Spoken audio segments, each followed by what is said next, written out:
आइए question number 4 पढ़ते हैं। आज आपका चैप्टर नंबर 4 है, ओवरहेड्स का कंप्लीट करेंगे।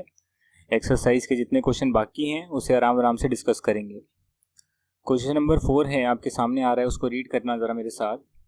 Gemini enterprises undertakes 3 different jobs A, B and C. All of them require the use of a special machine and also the use of a computer. The computer is hired and the hire charges work out to 4,20,000 per annum. The expenses regarding the machine are estimated as follows. इसका मतलब ये हो गया कि जो computer है उसके साल के चार्जेस गिवन है 4,20,000 और मशीन के एक्सपेंसेस नीचे गिवन है। रेंट है 17,500 का, क्वार्टर का रेंट है यानी 3 महीने का रेंट है। डेप्रिसिएशन जो है पूरे साल का गिवन है पर एनम 2 लाख रुपीज़। कुछ इनडायरेक्ट चार्जेस हैं पूरे साल के गिवन है per annum 1.5 lakh. During the first month of operation, the following details were taken from the job register. तो जॉब रजिस्टर से जो नीचे डिटेल्स गिवन है वो निकाली गई है। 3 जॉब के बारे में डिटेल्स गिवन है, job A, job B, job C, और लिखा गया है क्वेश्चन में number of hours the machine was used without the use of computer. Computer का यूज नहीं किया गया। 600 घंटे जॉब ए के लिए मशीन यूज हुई बिना कंप्यूटर के यूज हुए। 900 घंटे भी मशीन यूज हुई पर कंप्यूटर का यूज नहीं किया गया। और जहाँ कंप्यूटर का यूज़ करा गया है वहाँ जॉब ए पर 400 घंटे लगाए गए हैं, मतलब मशीन का use with the use of computer किया गया है। कंप्यूटर के लिए भी और मशीन के लिए भी दोनों को यूज़ किया गया। 400 घंटे जॉब ए पर, जॉब बी जो है 600 घंटे यूज़ किया गया है, जॉब सी जो है 1000 घंटे वहाँ पर यूज़ किया गया है। मतलब मशीन यूज़ करी गई है with the use of computer, तो कंप्यूटर के साथ मशीन यूज़ करी गई है, दोनों यूज़ किया गया है। You are required to compute the machine hour rate.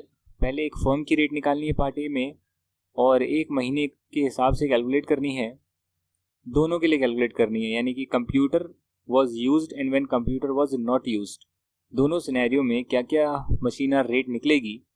क्योंकि जब हम कंप्यूटर को साथ में यूज़ करेंगे तो जाहिर सी बात है उस कंप्यूटर का भी खर्चा जो है वो अपोर्शन कर दिया जाएगा कि अगर मशीन चलती है तो साथ में कंप्यूटर भी चलता है, और 1 घंटा मशीन चलती है तो इतना खर्चा जो है वो आपके कंप्यूटर का भी लगता है।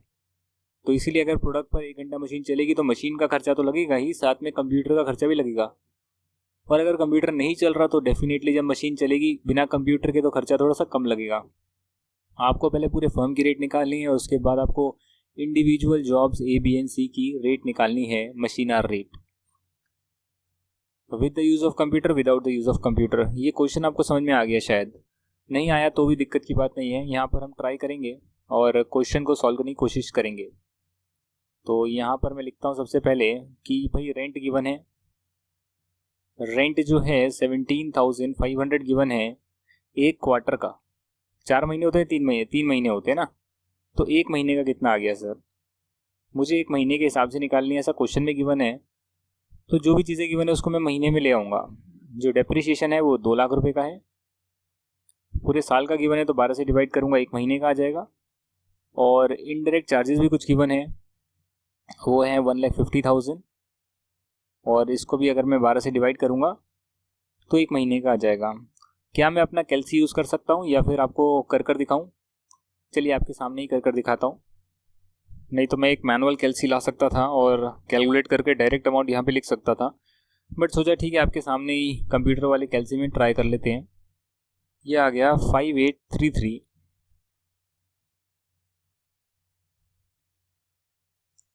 ठीक है ना।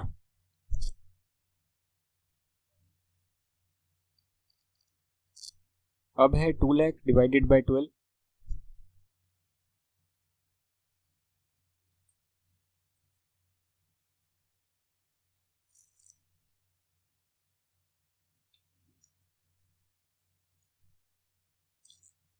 $16,666.67।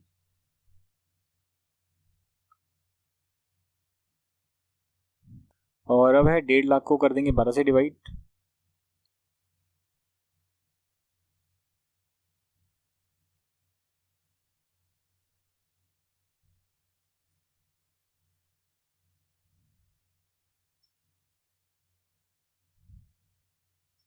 टोटल कितना आ गया देख लेते हैं एक बार। इसमें ऐड कर देता हूँ 16,666 30.67 प्लस 5833.33 35,000 है। कुछ कंप्यूटर के भी खर्चे हैं, 4,20,000 के हैं। तो अगर कंप्यूटर यूज़ होता है तो पूरे साल में यूज़ होता है तो पूरा खर्चा आता है 4,20,000, और उस हिसाब से एक महीने का कितना आएगा देख लेते हैं।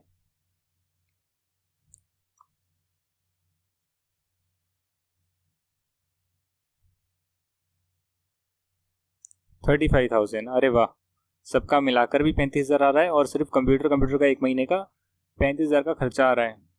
अच्छा, जहाँ पर आपसे पूछा गया है कि आपको बताना है कि मशीन रेट निकालनी है जब मशीन जो है कंप्यूटर के साथ यूज़ होती है और जब मशीन कंप्यूटर के साथ यूज़ नहीं होती है। ओके, देखिए, जब कंप्यूटर के साथ यूज़ होगी तो टोटल खर्चा जो है 70,000 का आएगा, और कंप्यूटर के साथ यूज़ नहीं होगी तो 35,000 का खर्चा आएगा। ये तब होगा जब पूरे महीने मशीन जो है कंप्यूटर के साथ यूज़ नहीं होती या कंप्यूटर के साथ यूज़ होती है। पूरे महीने सर, बट ऐसा नहीं है ना। जो आपका एक महीना है उस महीने में कुछ आवर्स तो हैं ऐसा कि मशीन कंप्यूटर के साथ यूज़ होती है, और कुछ आवर्स ऐसे हैं जब मशीन कंप्यूटर के साथ यूज़ नहीं होती। यहाँ पर आप देखेंगे कि 600 और 900 घंटे यानी टोटल 1500 आवर्स ऐसे हैं जिसमें कंप्यूटर के साथ मशीन यूज़ नहीं होती है, without the use of computer, है ना। तो 1500 घंटे, जो भी महीने में जितने भी आवर्स टोटल है उसका 1500 घंटे जो है उसमें से कंप्यूटर यूज़ नहीं होता है। और 400 प्लस 600 1000, 1000 प्लस 1000 2000, ये ऐसे 2000 घंटे हैं जिसमें कंप्यूटर यूज़ होता है। जो मशीन एक महीने में चलती है ना, वो 3500 आवर्स चलती है। ठीक है जी, 1500 घंटे बिना कंप्यूटर के, 2000 घंटे कंप्यूटर के साथ। देखिए, जो ये 2000 घंटे कंप्यूटर के साथ चल रही है, तब जो कंप्यूटर का एक्सपेंस आएगा वो तो 35,000 रुपये आएगा। आप बात समझ रहे हैं मैं क्या कह रहा हूँ, कि जो कंप्यूटर चलता है वो तो कभी कभी चलता है ना, वैसे तो चलता नहीं है। तो जो ये 2000 घंटे मशीन चल रही है कंप्यूटर के साथ, तभी तो ये 35,000 का खर्चा आ रहा है। जब मशीन 1500 घंटे चल रही है without the use of computer, तो कंप्यूटर का खर्चा नहीं इनकर हो रहा, तो इस 35,000 में से एक्सपेंस इनकर हो रहा है। अगर एक महीने में मशीन 3500 आवर्स चलती है तो मशीन का जो खर्चा है वो 35,000 का होता है मशीन का। यानी कि एक घंटे जब मशीन चलती है तो 1 रुपये का खर्चा होता है। बात समझ में आई आपको? अच्छा, 10 रुपये आएगा, ठीक है, तो 10 रुपये का खर्चा होता है। 1 घंटा मशीन चलती है तो 10 रुपये का खर्चा होता है। उस हिसाब से 15,000 घंटे जब मशीन चलेगी, 1500 घंटे जब मशीन चलेगी तो 15,000 का खर्चा होगा। और साथ में अगर कंप्यूटर के बिना चलेगी तो 1500 घंटे में तो 15,000 का ही खर्चा होगा। और जो कंप्यूटर के साथ चलेगी वहाँ पर तो 2000 के हिसाब से आप देखेंगे 20,000 रुपये का खर्चा होगा मशीन का, और साथ में कंप्यूटर का ही 35,000 रुपये का खर्चा होगा। नहीं क्या होगा ना? तो 55,000 रुपये का खर्चा होगा, अदरवाइज 15,000 का ही खर्चा होगा। मैंने कुछ मुश्किल बोला क्या? ध्यान से पढ़िए सर, समझने की कोशिश करिए। ये आपकी जो फर्म है उसकी आप रेट निकाल सकते हैं। देखिए, यहाँ पर मैंने कैलकुलेट पहले ही कर लिया है कि जब मशीन चल रही है बिना कंप्यूटर के तो 10 रुपये पर आवर का खर्चा हो रहा है, पर जब मशीन कंप्यूटर के साथ चल रही है तो 10 रुपये पर आवर का खर्चा तो हो ही रहा है साथ में। ठीक है, 10 रुपये पर आवर का खर्चा तो हो ही रहा है, साथ में जो कंप्यूटर का खर्चा है, कितना खर्चा है सर? 35,000 रुपये का जो खर्चा है वो भी हो रहा है। और मशीन कितने घंटे कंप्यूटर के साथ चल रही है? 2000 घंटे। तो उस हिसाब से क्या आ गया, ये 17 आ गया, 17.5 आ गया, ऐसे ही कुछ आएगा पर आवर के हिसाब से। और खर्चा होगा टोटल 27.5 पर आवर।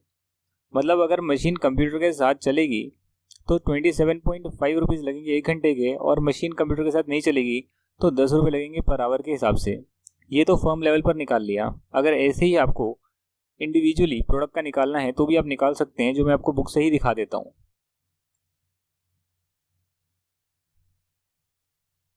यहाँ पर देखिएगा, क्वेश्चन नंबर 4 यहाँ पर आ रहा है, और इन्होंने भी ऐसे ही कैलकुलेट करा है। आप चाहें तो अपना दिमाग लगा सकते हैं, मैं नहीं कह रहा कि आप इस सॉल्यूशन को देखें। मैंने आपको अलग तरीके से करवाने की कोशिश करी है, जिसमें मैंने 17.5 प्लस किया था, 10 रुपये में 17.5 प्लस किया था और 27.5 आया था। इन्होंने टोटल करके दिखाया है।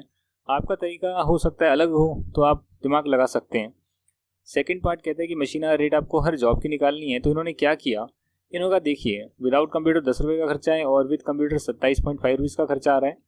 और अगर मशीन 600 घंटे चलती है विदाउट कंप्यूटर यूज़ तो 6,000 रुपये का खर्चा आएगा, और विद कंप्यूटर चलती है तो इतने का खर्चा आएगा। इस पर्टिकुलर जॉब का जो टोटल खर्चा है, चाहे इसने कुछ घंटे मशीन के साथ चलाया हो कंप्यूटर या नहीं चलाया हो, टोटल खर्चा जो है दोनों ही सिनेरियो का ऐड करने के बाद 17,000 रुपये आ रहा है, जब ये टोटल 1000 आवर्स प्रोडक्ट ए पर काम होता है, जॉब ए पर काम होता है। तो इसकी जो रेट है वो ये आ गई। सिमिलरली प्रोडक्ट बी की और प्रोडक्ट सी की रेट निकाल ली, यानी कि अब प्रोडक्ट वाइज निकाल लिए, जॉब वाइज निकाल लिए। पहले पूरी फर्म की निकाली थी एज अ होल, अब मैंने एक पर्टिकुलर जॉब की निकाल ली है। बात समझ में आई? इसी के साथ आपका क्वेश्चन नंबर 4 कंप्लीट हो गया। क्वेश्चन नंबर 5 जो है ऑलरेडी कर चुके हैं नोट्स में। अब क्वेश्चन नंबर 6 देखेंगे। हाँ जी, क्वेश्चन नंबर 6 में क्या लिखा हुआ है वो देखें। Job 198 was commenced on October 10, 2021 and completed on November 1, 2021। 10 अक्टूबर से 1 नवंबर तक की जॉब करी गई है। इसमें मटेरियल यूज़ करे गई हैं 600 रुपये के, and labour charge directly to the job was 400 rupees. Other information is as follows. Machine number 215 use for 40 hours, मतलब जो भी मशीन है उसका एक नंबर है, कोड दे रखा है 215। उस मशीन को 40 घंटे यूज़ किया गया है, और 1 घंटा जब मशीन चलती है तो 3.5 रुपये के ओवरहेड एक तरह से उसमें लगते हैं। सिमिलरली मशीन नंबर 160 है, उसे 30 घंटे के लिए यूज़ किया गया इस पर्टिकुलर जॉब पर, जॉब नंबर 198 पर। The machine hour rate being 4 rupees, 1 घंटे में 4 रुपये का कॉस्ट इनकर होता है। 6 welders worked on the job for 5 days of 8 hours each. अच्छा, तो पर आवर के हिसाब से इन्होंने बताया कितना खर्चा होता है, और ये बताया कि 6 वेल्डर्स ने काम किया है, इस जॉब पर काम किया है, 5 दिन काम किया 6 लोगों ने, 8-8 घंटे रोज का। डायरेक्ट लेबर आवर पर वेल्डर इज 0.20 रुपीज़। आपको बताना है एक्सपेंसेस जो ऊपर इंक्लूड नहीं करे गए हैं वो यहाँ पर नीचे गिवन है। Expenses not included for calculating the machine hour और direct labour hour rate, total है 2000 रुपीज़ का, और टोटल डायरेक्ट वेजेस जो है पीरियड की 20,000 की। इसका मतलब ये पता लगता है कि जहाँ पर टोटल डायरेक्ट वेजेस 20,000 रुपये की है, वहाँ पर उसका 10% के करीब हमने मशीन आर या direct labour hour rate calculate करने के लिए उस एक्सपेंस को इंक्लूड नहीं किया गया है। यानी कि हमने जो रेट कैलकुलेट करी है वो थोड़ी सी कम आ रही होगी, हमें उसको थोड़ा सा इन्फ्लेट करना पड़ेगा। यानी कि जो भी डायरेक्ट वेजेस होगी उसका 10% के करीब हम ऐड कर देंगे, तो फिर हमारे जो एक्सपेंसेस हैं लगभग ठीक आ जाएंगे। इसमें आपको कुछ नहीं करना, इस जॉब की जो है कॉस्ट निकालनी है। तो बहुत ही आसान सा क्वेश्चन है, अगर आप थोड़ा सा दिमाग लगाएंगे और क्वेश्चन करने की कोशिश करेंगे तो आप ट्राई कर सकते हैं, नहीं तो मैं आपको यहाँ पर करवाने की कोशिश करता हूँ। आइए देखते हैं यहाँ पर क्या लिखा हुआ है। मशीन जो है, मशीन छोड़िए, पहले मटेरियल लिखेंगे। जो मटेरियल है वो है 600 रुपीज़ के मटेरियल लगे हैं। लेबर जो है 400 रुपये की लेबर लगी है। मशीन जो है 215 नंबर मशीन जो है उस 40 आवर्स काम किया गया है, और 1 घंटे के हिसाब से 3.5 रुपये आते हैं, तो इतने रुपए लग गए हैं, 140 रुपीज़ आ गए। मशीन नंबर जो है, एक और मशीन है हमारी 160, मशीन का नंबर है ये, इसमें 40 आवर्स हैं क्या, 30 आवर्स हैं। अच्छा 30 आवर्स हैं, और 1 घंटे के कितने रुपए हैं सर, 4 रुपये हैं, तो ये तो ओरली हो गया, 120 रुपये कैलकुलेट हो गए। अच्छा, इसमें ये भी दे रखा है कि 6 वेल्डर ने काम किया है, और 1 घंटे के 0.2 rupees per our. Direct labour our पर वेल्डर, मतलब 1 घंटे में एक वेल्डर के लिए इतना रुपये लगता है, तो टोटल इतने घंटे के लिए कितना लगेगा, 6 multiply by 8 multiply by 5 multiply by 0.2, तो ये 48 रुपीज़ आएगा। तो ये भी है लेबर, डायरेक्ट लेबर, और ये भी लेबर थोड़ी सी है। ये मशीन है जो खर्चे लगे हैं, और साथ में कुछ अतिरिक्त एक्सपेंस और जोड़ने पड़ेंगे, जैसे कि यहाँ पर गिवन है कि भैया देखिए कुछ एक्सपेंसेस जो है हमने इंक्लूड नहीं करे। वो कितने एक्सपेंसेस थे वो बताए गए हैं, 2000 के एक्सपेंसेस थे, जहाँ पर टोटल वेजेस 20,000 थी। तो यानी कि एक तरह से 10% जो है वो कम हमने डाले हैं, तो 10% यहाँ पर 40 रुपये और डाल दीजिए। वेजेस का 10% आपने और ऐड कर दिया। क्यों ऐड कर दिया सर? क्योंकि यहाँ पर लिखा गया है कि एक्सपेंसेस कुछ इंक्लूड नहीं करे, और वो एक्सपेंसेस डायरेक्ट वेजेस के 10% है। ये तो नहीं लिखा 10% है, तो आप अपना दिमाग लगाएंगे ना। अच्छा, 2000 के एक्सपेंसेस इंक्लूड नहीं करे जहाँ पर टोटल वेजेस 20,000 थी, यानी कि टोटल वेजेस का 10% करीब करीब बनता है। तो अपने एग्जाम्पल में भी हम देख लेंगे, अच्छा जो हमने रेट निकाली वो कम से आ रही होगी, या तो रेट को करेक्ट करें, या फिर अल्टरनेटिवली ये भी कर सकते हैं कि अच्छा लेबर का 10% करीब करीब यहाँ पर भी इतने एक्सपेंस होंगे जो हमने इंक्लूड नहीं करे हैं, उस हिसाब से हमने यहाँ पर टोटल कर लिया। अगर आप क्वेश्चन नंबर 6 देखेंगे,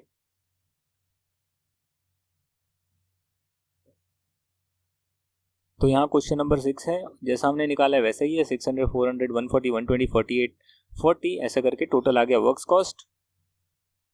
और बस और तो कुछ नहीं है, यही था बस। क्वेश्चन नंबर 7 जो है मैं आपको करा चुका हूँ, क्वेश्चन नंबर 8 करेंगे। कहाँ पर हुआ है सर? हमारे नोट्स में हो चुका है। अब देखिएगा ध्यान से, क्वेश्चन नंबर 8 क्या कहता है। In a manufacturing unit factory overhead was recovered at a predetermined rate 25 रुपये पर मैन डे। ओके, लिख लेते हैं, काम करते हैं, नोट्स में ना साइड बाय साइड लिखते भी रहते हैं। राइटिंग थोड़ी सी मेरी गंदी है, तभी मैं वन नोट यूज़ करना बंद कर चुका हूँ और हैंड रिटन नोट्स बनाता हूँ जो आपको स्कैन कर कर देता हूँ। करने को ऐसे भी करवा सकते हैं, बट इसमें मैंने दो चीज़ें देखी कि टाइम बहुत ज़्यादा लगता है कि जब हम नोट डाउन कर रहे हैं धीरे धीरे यहाँ पर, और राइटिंग अच्छी नहीं आती, इसलिए मैं वन नोट कम यूज़ करता हूँ। क्वेश्चन नंबर 8 क्या कहता है वो यहाँ पर ही पढ़ लेते हैं, आपके साथ साथ पढ़ते हैं कि 25 पर मैन डे के हिसाब से हम एब्जॉर्ब करवाते हैं। तो हमने ना क्या किया है, मैन डे लिखा है, अच्छा हमने लेबर आवर रेट एक तरह से कैलकुलेट करी हुई है, ये ओवरहेड की एब्जॉर्प्शन रेट है। कैसे निकालते हैं सर ओवरहेड की एब्जॉर्प्शन रेट? कैसे निकालते हैं, नहीं आता आपको? सारे डिपार्टमेंट का ओवरहेड लिखते हैं, एलोकेट करते हैं, जो एक्सपेंसेस एलोकेट नहीं हो सकते उन्हें अपोर्शन करते हैं, फिर जो सर्विस डिपार्टमेंट के खर्चे होते हैं उन्हें प्रोडक्शन डिपार्टमेंट में डालते हैं, और फिर हर प्रोडक्शन डिपार्टमेंट की एक रेट निकालते हैं। यहाँ पर फिलहाल जो है, जो भी हमें प्री डिटरमाइंड रेट दे रखी है वो एक ही रेट है, अलग अलग डिपार्टमेंट की रेट नहीं गिवन है। तो 25 रुपये हैं पर मैन डे, 25 रुपीज़ पर मैन डे। मैन डे का मतलब वुमेन भी काम कर सकती है, ऐसी बात नहीं है, बट लिखने का तरीका है मैन डे। 25 रुपये के ओवरहेड लगेंगे एक दिन के, जब एक बंदा काम करता है। ज़्यादा लोग काम करेंगे तो ज़्यादा ओवरहेड इनकर होंगे, क्योंकि बिजली वगैरह और खर्चे वगैरह लगेंगे, ज़्यादा लोग खाली तो बैठेंगे नहीं, ज़्यादा प्रोडक्शन करेंगे। Total factory overhead expenses incurred and the man days actually work 41.5 lakh and 1.5 lakh man days respectively. अच्छा, अगर मैं एक अनुमान लगाऊं कि 25 रुपये एक मैन डे के अगर हम एब्जॉर्ब करते हैं और 1.5 लाख मैन डे अगर काम किया गया है, तो कितने हमने एब्जॉर्ब करे होंगे? 25 मल्टीप्लाई बाय 1.5 लाख, करीब करीब 37.5 लाख, और कॉमा डाल देंगे तो ऐसे लिख सकते हैं, ठीक है ना। तो ये हमने एब्जॉर्ब करे होंगे सर, ओवरहेड एब्जॉर्ब्ड, साथ साथ में लिखते जा रहा हूं। और एक्चुअल में ओवरहेड कितने थे? 41.50 लाख। अच्छा, 41.50 लाख ये हमारे थे एक्चुअल। तो भाई ऐसा है कि अगर हमने जो एब्जॉर्ब करें, सर्टेन हमने रेट निकाली होगी, प्री डिटरमाइन हमने कुछ ना कुछ बेस लिया होगा कि इतने घंटे काम किया जाएगा। अब काम जो है वो हमने उतने घंटे किया, कम किया, ज़्यादा किया, उस वजह से जो एक्चुअल थे वो एक्चुअल तो इतने आए सर, और एब्जॉर्ब जो हम करवा पाए वो इतने करवा पाए। दोनों का डिफरेंस अगर देखा जाए तो 41 में से 37 माइनस करेंगे तो 4 लाख आएगा, यही आएगा ना। इसमें से माइनस करके देख लेते हैं, 41 पॉइंट ज़्यादा हो गया, आइए 4 लाख रुपीज़ आएगा, ठीक है ना। नेगेटिव इसलिए आया क्योंकि मैंने उल्टा कर दिया, मैंने 37.5 में से 41 लाख माइनस कर दिया। अगर 41.5 से 37.5 माइनस करेंगे 4 लाख पॉजिटिव आएगा। तो ये जो है एक तरह से इसे कह सकते हैं अनएब्जॉर्ब्ड है। अब कहीं ना कहीं तो इसका ट्रीटमेंट होगा ना सर, क्योंकि आपके जो कॉस्टिंग पीनल बनता है, एक्चुअल पीनल बनता है, उसमें हम कहेंगे अच्छा 37.5 तो हमने एब्जॉर्ब करवा दिए, तो बाकी का खर्चा कहाँ गया? 4 लाख और डालने पड़ेंगे ना, तभी मैच होगा 41.5 लाख। समझे आप? एक्चुअल खर्चा तो मैच करवाना है ना। इसमें बताया गया है कि out of the 40,000 units produce 30,000 बेच चुके हैं, और जब एनालाइज किया तो फाउंड हुआ कि 60% जो अनएब्जॉर्ब्ड ओवरहेड्स हैं वो ड्यू टू डिफेक्टिव प्लानिंग। यानी कि समझ लीजिए यहाँ पर देखिएगा, इसके दो हिस्से कर दिए। 60% बोला कि डिफेक्टिव प्लानिंग की वजह से है, यानी मैनेजमेंट ने जो रेट है वही ठीक से नहीं निकाली। अगर रेट ठीक से निकालते तो हम एब्जॉर्ब सही करवा पाते। हालांकि 40% ऐसा है कि जो रेट तो ठीक निकाली है, बट जो एक्चुअल में एक्सपेंस आए हैं वो एक हायर रेट पर चार्ज होकर आ गए। यानी कि जो हमने एक तरह से हमने जो यूनिट ली थी, एक यूनिट पे इतना खर्चा होगा, एक्चुअली में जो था वो ज़्यादा हो गया, डिपार्टमेंट ने बढ़ा दिया। होते ना कई बार, आपने रेट तो स्टार्टिंग में निकाल ली ईयर के, और अचानक उन्होंने रेट्स को बढ़ा दिया, इन्फ्लेट कर दिया कि भैया अब 4 रुपये पर यूनिट नहीं 10 रुपये पर यूनिट लगेंगे, तो उस वजह से गड़बड़ हो गई। अब वो आपको प्रोडक्ट से चार्ज तो करना ही पड़ेगा। खैर यहाँ पर आप देखिए 40 लाख का 4 लाख का जो 60% आएगा करीब 2.4 लाख आएगा, और 40% जो आएगा तो 1.6 लाख आएगा। ये जो है डिफेक्टिव प्लानिंग की वजह से, तो कॉस्टिंग पीनल में इसको डाल दीजिए और बाकी जो है वो आप चार्ज कर दीजिए। सर आप इसे ट्रीट कैसे करोगे सर? 1.6 लाख है, तो 1.6 लाख जो है 40,000 यूनिट मैंने 40,000 यूनिट्स मैंने बनाई है, तो एक तरह से 4 रुपये पर यूनिट मुझे और ऐड करना चाहिए। देखिए ये मैं प्रोडक्ट में नहीं डाल रहा, बट पीनल में तो ये भी जाएगा, ये जो 2.4 लाख है, और बाकी जो 4 रुपये पर यूनिट है वो प्रोडक्ट में जाएगा। आप समझ रहे हैं क्या कह रहा हूँ मैं? ये देखिए ये पीएनएल बना है, पीएनएल में यहाँ पर फैक्ट्री ओवरहेड जो हैं वो हमने 37.5 लाख डाल दिए है। मैं आपको 41.5 लाख का ब्रेकअप दिखा रहा हूँ। उसके बाद हमने 2.4 लाख यहाँ पर पीएनएल में और डाल दिए कि मैनेजमेंट की गलती की वजह से ऐसा हुआ है। प्रोडक्ट की कॉस्ट हम बढ़ा सकते थे अगर मैनेजमेंट हमें पर यूनिट रेट जो है या पर आवर रेट जो है वो सही निकाल कर देती। बाकी के जो 4 रुपीज़ पर यूनिट है ये 40,000 यूनिट्स में डल जाएंगे, मतलब 4 रुपये पर यूनिट के हिसाब से जो 40,000 यूनिट्स आपने बनाई है इसकी कॉस्ट में आप ऐड कर देंगे, मतलब 1.6 लाख 40,000 यूनिट्स के अंदर ऐड हो जाएंगे, 40,000 यूनिट के अंदर ऐड हो जाएंगे। ठीक है ना, यही गिवन है और कुछ नहीं है इसमें। क्वेश्चन नंबर 9 देखते हैं। देखने के लिए तो काफ़ी कॉम्प्लेक्स लग रहा है बट है कुछ भी नहीं। A factory has 3 production departments. The policy of the factory is to recover the production overhead of the entire factory by adopting a single blanket rate based on percentage of total factory overheads to total factory wages। लिखा गया है यहाँ पर कि हम ना पूरी factory की एक ही ओवरहेड रेट निकाल लेते हैं, उससे क्या होता है हमें आसान रहता है ना। हम पूरी फैक्ट्री की एक ही ओवरहेड रेट निकाल लेते हैं और वो जो पूरी की पूरी रेट निकालते हैं वो किस बेसिस पर निकालते हैं वो भी लिखा गया है कि भैया जो टोटल फैक्ट्री की वेजेस है ना उसका एक सर्टेन परसेंटेज है, हम टोटल फैक्ट्री के ओवरहेड्स देखते हैं कितना आ रही हैं, वही हमारी रेट होती है। तो हमने तो क्या किया, हमने फैक्ट्री के सारे ओवरहेड ऐड करे, फैक्ट्री की जो वेजेस थी ऐड करी, पता लगा अच्छा इतनी वेजेस पर इतना ओवरहेड आता है, कितना परसेंट आ रहा है देख लिया। अब क्या होगा, जब भी हम कोई नया प्रोडक्ट बनाएंगे उसमें ओवरहेड्स कितने एब्जॉर्ब करवाने हैं हम देखेंगे, अच्छा इसमें वेजेस कितनी लग रही है, इसका इतना परसेंट और ऐड कर देते हैं, क्योंकि ओवरहेड हमारे हिसाब से उतने ही इनकर होंगे। एब्जॉर्ब करवा रहे हैं ना सर, एक प्रोडक्ट पर कितने लगे आप नहीं बता सकते सर, आप एक्चुअल तो टोटल का आता है। यहाँ पर देखिए डिपार्टमेंट गिवन है, मशीनिंग, असेंबली और पैकिंग डिपार्टमेंट के बजटेड और एक्चुअल गिवन है। यहाँ पर आप देख सकते हैं डायरेक्ट मटेरियल गिवन है कितना लगा, डायरेक्ट वेजेस हैं कितना लगा, फैक्ट्री ओवरहेड्स यहाँ पर है कितना लगा। अगर मैं फैक्ट्री ओवरहेड का टोटल कर लूँ और उसे डायरेक्ट वेजेस से डिवाइड कर दूँ तो मेरे पास एक सर्टेन परसेंटेज आ जाएगी। हालांकि डायरेक्ट लेबर आवर्स भी गिवन है, मशीन आवर्स भी गिवन है, यहाँ पर आपको सबका एक्चुअल भी गिवन है। पूछा गया है The details of one of the representative job produced during the month are as follows। कि भैया ये तो आपको पूरी फैक्ट्री का गिवन है, अगर मैं एक जॉब की बात करूँ, जॉब नंबर CW7083, तो सिर्फ उस जॉब पर कितना कितना मटेरियल लेबर या कितने लेबर और मशीन आर लगे हैं वो एक पर्टिकुलर जॉब की गिवन है। यानी पहले आपको पूरी फैक्ट्री का गिवन है, उस फैक्ट्री से आप रेट निकाल देंगे और फिर आपको जॉब का गिवन है, तो उस जॉब की अगर कॉस्टिंग करनी पड़ेगी तो आप उसकी कॉस्टिंग कर सकते हैं कि हाँ इस पर इतना लेबर मीटर लगा है, ओवरहेड इतने लगे होंगे एक सर्टेन रेट पर। The factory adds 30% of the factory cost to cover administration and selling overheads and profit. यानी कि जो भी फैक्ट्री कॉस्ट मेरी निकल कर आएगी उसमें 30% हम और जोड़ देते हैं कि भाई एडमिनिस्ट्रेशन या सेलिंग एक्सपेंस भी लगेगा और कुछ प्रॉफिट भी कवर करना है, तो 30% हम और जोड़ेंगे और उसके बाद ही हम उसे बेचेंगे।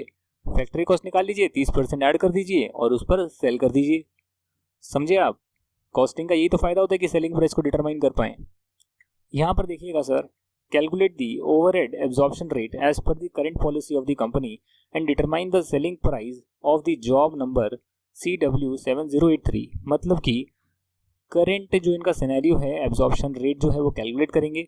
मैं आपको कर नहीं दिखा रहा, बहुत ही सिंपल है, देखिए ओरली हो जाएगा। फैक्ट्री ओवरहेड का टोटल कर लीजिए, 3,60,000 1,40,000 आ गया, 5 लाख, 5 लाख में 1,25,000 जोड़ दिए तो आ गया 6,25,000। ये फैक्ट्री ओवरहेड है, साथ में आपको दे रखी है यहाँ पर डायरेक्ट वेजेस 80,000 और 70,000 होते हैं, 1.5 लाख और 3.5 लाख होते हैं 5 लाख। तो 5 लाख ये है, 625 वो है, तो वेजेस का कितना परसेंटेज है यहाँ पर आप कैलकुलेट कर सकते हैं। क्वेश्चन नंबर 9 में गिवन भी होगा, देख लीजिए। हाँ 625 है, 5 लाख है, तो 5 लाख यानी कि जो आपकी वेजेस है उसका कितना परसेंट ओवरहेड है sir, 125% of the direct wages is the overhead. तो ये हमारी एक रेट आ गई।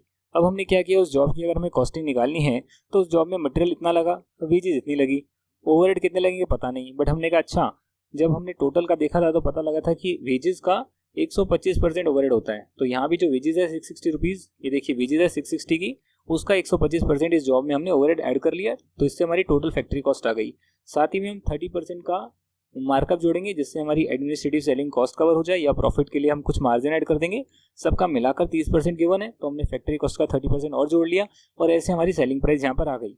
पार्ट नंबर 1 में यही पूछा गया था।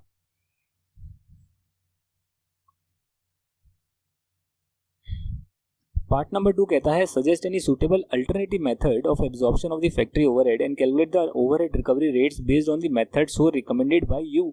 सर आप होते तो क्या आप डायरेक्ट वेजेस का एक सर्टेन परसेंटेज बताते? The answer is no. हम लोगों ने तो सीखा है कि direct labour hour, direct machine hour जो है, मशीन आर रेट और लेबर आर रेट है, वो ज़्यादा प्रैक्टिकल मेथड्स हैं क्योंकि उसमें घंटे के हिसाब से कैलकुलेशन हो जाती है। यहाँ पर आप देखिएगा, बड़ा ट्रिकी क्वेश्चन है, अपने कॉपी में नोट्स में लिखिएगा कि अगर आपको लेबर आर भी गिवन है और मशीन आर भी गिवन है तो आप कैसे आइडेंटिफाई करेंगे कि लेबर आर रेट निकालनी है या मशीन आर रेट के बेसिस पर हमें ओवरहेड को एब्जॉर्ब करवाना है। देखिए जहाँ पर मशीन आर ज़्यादा लग रही है, मशीनिंग डिपार्टमेंट में मशीन आर ज़्यादा लग रहे हैं, तो इस डिपार्टमेंट के लिए मशीन आर रेट निकाल दीजिए। और जहाँ पर लेबर आर ज़्यादा लग रहे हैं यानी कि वो लेबर इंटेंसिव डिपार्टमेंट है, लेबर का ज़्यादा काम होता है, मशीन का ज़्यादा रोल नहीं है, तो वहाँ पर आप लेबर आर रेट निकाल दीजिए। यहाँ पर देखेंगे आप मशीन डिपार्टमेंट के ओवरहेड जो है 3,60,000 है, उसको 80,000 से डिवाइड कर देंगे तो यहाँ पर मशीन आर रेट आ जाएगी इस पर्टिकुलर डिपार्टमेंट की। जो भी रेट निकलती है वो एक्चुअल की नहीं निकलती, बजटेड के हिसाब से प्री डिटरमाइंड रेट निकलती है, तो वो यहाँ हम कैलकुलेट कर सकते हैं। सिमिलरली जो यहाँ पर असेंबली डिपार्टमेंट है 1,40,000 गिवन है आपके ओवरहेड्स और डायरेक्ट लेबर आर हैं 1 लाख, तो हम लेबर आर रेट यहाँ पर कैलकुलेट कर सकते हैं इस डिपार्टमेंट की। और पैकिंग डिपार्टमेंट तो मशीन यूज़ होती नहीं, मैनुअली पैकिंग हो रही है, तो वहाँ पर 1,25,000 के ओवरहेड्स हैं और 50,000 के डायरेक्ट लेबर आर्स हैं, लेबर आर रेट जो है वो कैलकुलेट हो जाएगी। तो यहाँ पर आप देख सकते हैं कैलकुलेट करी होगी सर, एक बार देख लेते हैं कैसे कैलकुलेट करी है। क्वेश्चन नंबर 9 में आ गया मैं, यहाँ तक तो हमने कर लिया था, अगला इन्होंने ऐसे कैलकुलेट किया हुआ है। देखिए मशीन डिपार्टमेंट जो है उसका मशीन आर रेट कैलकुलेट कर लिया, overhead divide by machine hours, assembly है उसमें 1,40,000 जो इनके ओवरहेड्स लगे हैं डिवाइडेड बाय लेबर आर्स, और पैकिंग डिपार्टमेंट के लिए भी लेबर आर से डिवाइड कर लेबर आर रेट निकाल लिए। तो आपका क्वेश्चन नंबर 2 जो है, पार्ट नंबर 2 है, उसका भी आंसर हो गया। पार्ट बाय पार्ट चलिए, क्वेश्चन नंबर 3 कहता है determine the selling price of job CW7083 based on the overhead application rates calculated in second above. जो आपने लेबर आर रेट या मशीन आर रेट निकाली है उसके बेसिस पर क्या सेलिंग प्राइस निकालोगे। क्वेश्चन नंबर जो पार्ट नंबर 1 में सेलिंग प्राइस निकाली थी वो तो आपने डायरेक्ट वेजेस का एक सर्टेन परसेंटेज ओवरहेड ऐड किया था और उस बेसिस पर निकाली थी। अगर आप डायरेक्ट वेजेस का सर्टेन परसेंट की बजाय मशीन आर या लेबर आर रेट का एक सर्टेन परसेंटेज या फिर मशीन आर रेट या लेबर आर रेट के बेसिस पर ओवरहेड्स को चार्ज करेंगे, एब्जॉर्ब करेंगे, तो उस पर आपकी सेलिंग प्राइस क्या निकल कर आएगी, पार्ट नंबर 3 में पूछा है और सिर्फ आपसे जॉब नंबर CW7083 के बारे में पूछा है। CW7083 जो है, यहाँ देखिए क्वेश्चन नंबर 9 पार्ट नंबर 3 है। हाँ जी, इसमें डायरेक्ट मटेरियल गिवन है, डायरेक्ट वेजेस गिवन है, तो यहाँ पर डायरेक्ट मटेरियल डायरेक्ट वेजेस आपने ऐड कर लिया, पर यहाँ आप ओवरहेड डायरेक्ट वेजेस का 125% नहीं करेंगे, बल्कि ओवरहेड आप कैलकुलेट करेंगे कि इस पर्टिकुलर जॉब पर मशीनिंग डिपार्टमेंट में कितने मशीन आर लगे और पैकिंग असेंबली डिपार्टमेंट में कितने लेबर आर लगे, तो उसे वर्किंग नोट में कैलकुलेट किया हुआ है। जो भी चीज़ आपके पास डायरेक्टली क्वेश्चन में गिवन नहीं है या डायरेक्टली मल्टीप्लाई डिवाइड कर नहीं लिख सकते हैं, उसका वर्किंग नोट बनाना ज़रूरी है। जैसे कि यहाँ पर ओवरहेड में मैनुअली कैलकुलेट नहीं कर सकता, तो इसीलिए मैंने यहाँ पर लिखा कि ठीक है, देखते हैं यहाँ पर कि मशीन आर जो है 180 आवर्स हैं और हमने मशीन आर रेट ऊपर कैलकुलेट करी है 4.5 रुपये पर आवर की, तो इतने ओवरहेड इस जॉब पर मैं डालूंगा। सिमिलरली लेबर आर जो है असेंबली डिपार्टमेंट के 120 घंटे हैं, पैकिंग के 40 घंटे हैं, और दोनों की रिस्पेक्टिव रेट से मल्टीप्लाई करूंगा तो मुझे पता लगेगा कि इतने ओवरहेड मुझे इस जॉब पर एब्जॉर्ब करने चाहिए। ऐसे मेरे ओवरहेड जो हैं एब्जॉर्ब हो गए 1078 के, जो मैंने यहाँ पर लिख दिए। टोटल फैक्ट्री कॉस्ट आ गई जिस पर मैं 30% का मार्कअप जोड़ूंगा, क्योंकि ये मार्कअप तो कांस्टेंट है, पहले भी इतना ही था अभी भी इतना है। अगर क्वेश्चन में गिवन होता कि मार्कअप की परसेंटेज हम चेंज कर देंगे तो फिर मैं वैसे करता। यहाँ पर क्वेश्चन में कुछ गिवन नहीं है, तो एडमिनिस्ट्रेटिव सेलिंग ओवरहेड के लिए और प्रॉफिट मार्जिन के लिए जो पहले 30% यूज़ किया गया है वही 30% ऐड करके मैंने यहाँ पर सेलिंग प्राइस निकाल ली। ऐसे आपका पार्ट नंबर 3 भी हो गया। पार्ट नंबर 4 जो है, I think part number 4 last part है, और उसमें पूछा गया है calculate the department wise and total under और over recovery of overhead based on the company's current policy and the methods recommended by you. ओहो, यानी कह रहे हैं कि जो पहला सिनेरियो था उस पहले सिनेरियो में अंडर ओवर रिकवरी निकालिए। अब ये कैसे निकालेंगे सर? हम एक्चुअल से कंपेयर कर लेंगे। जो यहाँ पर एक्चुअल आ रहा है फैक्ट्री ओवरहेड वो ये रहे, और जो हमने एब्जॉर्ब करे होंगे वो हमने एब्जॉर्ब अलग करे होंगे। समझ रहे हैं आप? तो अंडर और ओवर रिकवरी हो सकती है। तो एक्चुअल को जब कंपेयर करेंगे बजटेड से तो अंडर ओवर रिकवरी के आने के चांसेस हैं। यहाँ बोला गया है कि जो कंपनी ने एग्जिस्टिंग पॉलिसी के हिसाब से काम कर रही है वहाँ कितना अंडर ओवर एब्जॉर्प्शन आएगा। तो ये देखिए करंट पॉलिसी के हिसाब से आप यहाँ देख सकते हैं,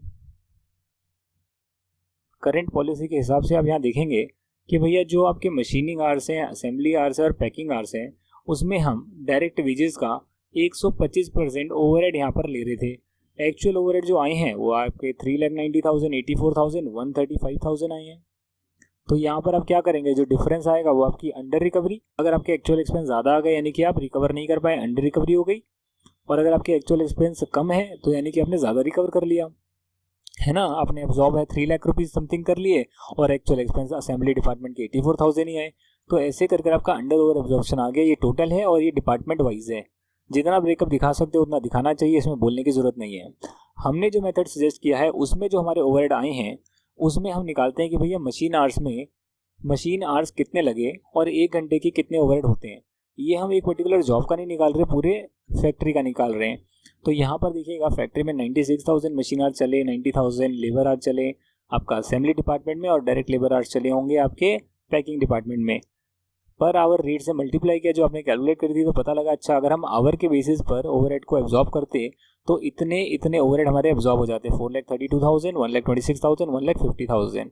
जो हमारे एक्चुअल ओवरहेड आए वो ये आए हैं 3,90,000, 84,000, 1,35,000। अगर डिफरेंस लेंगे तो हमेशा ये देखोगे कि जो ओवरहेड रिकवर करे गए हैं वो हमेशा ज़्यादा करे गए हैं, इसलिए इन सभी सिनेरियो में ओवर रिकवरी हुई है। ओवर रिकवरी से ये होता है कि हम कस्टमर से चार्ज कर लेते हैं चीज़ें, तो हमें पता है कि हमारा कभी भी लॉस नहीं होगा। हमने ज़्यादा ही एक्सपेंस प्रोडक्ट में डाले हैं और उससे ज़्यादा पर बेचा होगा तो प्रॉफिट ही आया होगा, लॉस तो कभी आया नहीं होगा। पर अगर अंडर रिकवरी होगी तो लॉस के चांसेस रहते हैं। हम अब क्वेश्चन नंबर आपका जो है 10 भी देख लेते हैं। 10 और 11 दो क्वेश्चन आपके और बचे हुए हैं, आओ देखें। क्वेश्चन नंबर 10 कहता है the total overhead expenses of a factory are 4,46,380। तो टोटल ओवरहेड एक्सपेंसेस मैं मान लेता हूँ अच्छा इतने ही हैं। Taking into account the normal working of the factory, overhead are recovered in production at 1.25 rupees per hour. The actual hours worked were 2,93,104। तो क्या मैं 2,93,104 जो है यहाँ पर लिख सकता हूँ?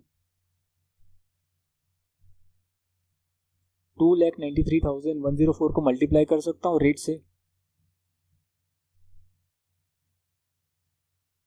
तो इसका मतलब ये हो गया कि 3,66,380 मैंने रिकवर करे होंगे, क्योंकि मैंने एक रेट निकाली कि अगर मेरा 1 घंटा काम होता है तो ₹1.25 के हिसाब से हम एब्जॉर्ब करेंगे। तो काम हुआ 2,93,104, तो मैंने इतने रिकवर करे होंगे जितने प्रोडक्ट मैंने बनाए उनसे। हालांकि एक्चुअल में एक्सपेंस आया था 4,46,380। तो करीब करीब आप देख सकते हैं कितना है, करीब करीब 80,000 का डिफरेंस आ गया, यानी कि 80,000 रुपीज़ हमने कम एब्जॉर्ब करवाए हैं। एब्जॉर्ब कराए उससे ज़्यादा एक्चुअल आए हैं, तो हमने एब्जॉर्ब कम कराए। How would you proceed, question में गिवन है how would you proceed to close the books of account assuming that beside 7,800 units produced of which 7,000 units were sold there were 200 equivalent units in work in progress. देखिए अभी हमने process costing का chapter नहीं किया है और work in progress है आपको नहीं आता होगा, बट फिर भी हम इसे करने की कोशिश करेंगे। On investigation it was found that 50% of the unabsorbed overhead was on the account of increase in the cost of indirect material and indirect labor, and the remaining 50% was due to factory inefficiency. Also give the profit implication of the method suggested. Question number 10 बड़ा interesting है, सीधा इसको answer से देखते हैं कैसे किया हुआ है। यहाँ पर देखिए 80,000 तो हमने कैलकुलेट कर लिया और उसका 50% ये भी बताया हुआ है कि अच्छा कितना फैक्ट्री इनएफिशिएंसी की वजह से और जो इंडायरेक्ट मटेरियल इंडायरेक्ट लेबर का प्राइस बढ़ गया था। बाद में हमने जो बजट के लिए लिया था, जो रेट निकालने के लिए लिया था, वो प्राइस हमने कम लिया था, रेट कम ली थी the indirect material indirect labour की, बाद में बढ़ गई। बाद में हमारे सप्लायर ने बोला ज़्यादा रुपये में मिलेगा आपको, तो उस वजह से हमारे ओवरहेड जो है एक्चुअल में ज़्यादा आ गए बट हमने रिकवर कम कर पाए। यहाँ पर आप देखिएगा, आप सप्लीमेंट्री रेट कैलकुलेट कर रहे हैं 40,000 की, यानी कि which is due to the increase in the cost of indirect material and indirect labour. वो जो 40,000 है उसकी आपने कैलकुलेट करी रेट कि भैया 7,800 तो आपके हैं प्रोड्यूस हो गए, और 200 यूनिट्स जो है वर्क इन प्रोग्रेस में पड़े हुए हैं। जो ओवरहेड हैं वो तो सभी पर लगे होंगे ना, जो वर्क इन प्रोग्रेस है वहाँ पर भी लगे होंगे, जो वर्क इन प्रोग्रेस है उस पर भी ओवरहेड लगा होगा, क्योंकि वर्क इन प्रोग्रेस का मतलब काम तो स्टार्ट हो गया। अब कितने यूनिट्स वर्क इन प्रोग्रेस में ये नहीं गिवन, बट ये क्वेश्चन में गिवन था इक्विवेलेंट यूनिट्स, यानी कि जितना वर्क इन प्रोग्रेस में पड़ा हुआ है वो कितने पूरी यूनिट्स के बराबर होगा, उसे बोलते हैं इक्विवेलेंट यूनिट, जो कि प्रोसेस कॉस्टिंग में आपको पढ़ाना है। अभी नहीं पढ़ाया, तो इसका मतलब कि 200 पूरी यूनिट पर जितना ओवरहेड लगता है उतनी हमारी यूनिट्स वर्क इन प्रोग्रेस में पड़ी हुई है। तो उस हिसाब से हमने देखा कि 7,800 बन चुकी है और 200 यूनिट्स हमारी वर्क इन प्रोग्रेस में है, तो टोटल 8,000 यूनिट जो हैं उस पर 40,000 का अतिरिक्त एक्सपेंस हमें डालना होगा। तो 5 रुपये पर यूनिट से हमने एक सप्लीमेंट्री रेट कैलकुलेट कर दी, और इस रेट के हिसाब से हम लोग एडिशनल खर्चे और जोड़ देंगे। The sum of 40,000 unabsorbed overhead should be distributed by using the supplementary rate. कैसे डिस्ट्रीब्यूट करेंगे सर? 5 रुपये पर यूनिट के हिसाब से। तो 7,000 यूनिट्स हमने बेची होगी, तो 5 रुपये के हिसाब से उसमें ऐड और कर दो। जो 800 यूनिट आपकी फिनिश गुड्स में पड़ी हुई है, 5 रुपये पर यूनिट के हिसाब से उसकी रेट बढ़ा दो, तो 4,000 उसमें और ऐड कर दो। और जो वर्क इन प्रोग्रेस में पड़ा है, जो वर्क इन प्रोग्रेस में 200 यूनिट पड़ी हुई है इक्विवेलेंट यूनिट्स, वहाँ पर 5 रुपये पर यूनिट के हिसाब से वर्क इन प्रोग्रेस की कॉस्ट बढ़ा दो। तो ऐसे आप सारी की सारी कॉस्ट को अपनी इन्फ्लेट कर सकते हैं 40,000 से। आगे कुछ और गिवन है क्या? हाँ जी, देखिए इससे क्या फ़र्क पड़ेगा आप देखिएगा। जब आपने कॉस्ट ऑफ सेल्स को 35,000 से बढ़ा दिया तो उससे आपका प्रॉफिट जो है 35,000 से रिड्यूस हो जाएगा। अगर कॉस्ट बढ़ेगी तो प्रॉफिट रिड्यूस होगा। हालांकि जो आपके फिनिश गुड्स में या वर्क इन प्रोग्रेस में पड़ा हुआ है वो आपने सेल तो किया नहीं, तो उससे आप प्रॉफिट पे इम्पैक्ट नहीं आएगा, सिर्फ कॉस्ट बढ़ाई है। नेक्स्ट ईयर जब बेचेंगे तो डेफिनेटली आप ज़्यादा पर बेचेंगे। तो यहाँ पर आपने क्या किया, जो कॉस्ट ऑफ सेल्स बढ़ा दी है उस वजह से आपका प्रॉफिट 35,000 से कम हो जाएगा, और जो आपने 4,000 1,000 रुपये अपनी फिनिश गुड्स में वर्क इन प्रोग्रेस में डाला है उससे तो आपकी इन्वेंट्री जो है ज़्यादा अमाउंट पर आएगी। जो बाकी के अनएब्जॉर्ब्ड ओवरहेड हैं 40,000, वो फैक्ट्री इनएफिशिएंसी की वजह से है, जिसे हम कॉस्टिंग पीनल में डाल देंगे, क्योंकि एक एबनॉर्मल लॉस है। जितना भी आपका एक्चुअल लॉस आया है आप एब्जॉर्ब नहीं करा पाए, अल्टीमेटली तो पीनल में डालना है, बट किस फॉर्म में डालना है वो आपके ऊपर है। एबनॉर्मल जो है, एबनॉर्मल हम प्रोडक्ट से कभी चार्ज नहीं करते, बट हुआ है, लॉस तो हुआ है सर, ओवरहेड जो है हम कम एब्जॉर्ब करवा पाए हैं, तो वो कॉस्टिंग पीनल में जाएगा। आज का लास्ट क्वेश्चन है क्वेश्चन नंबर 11।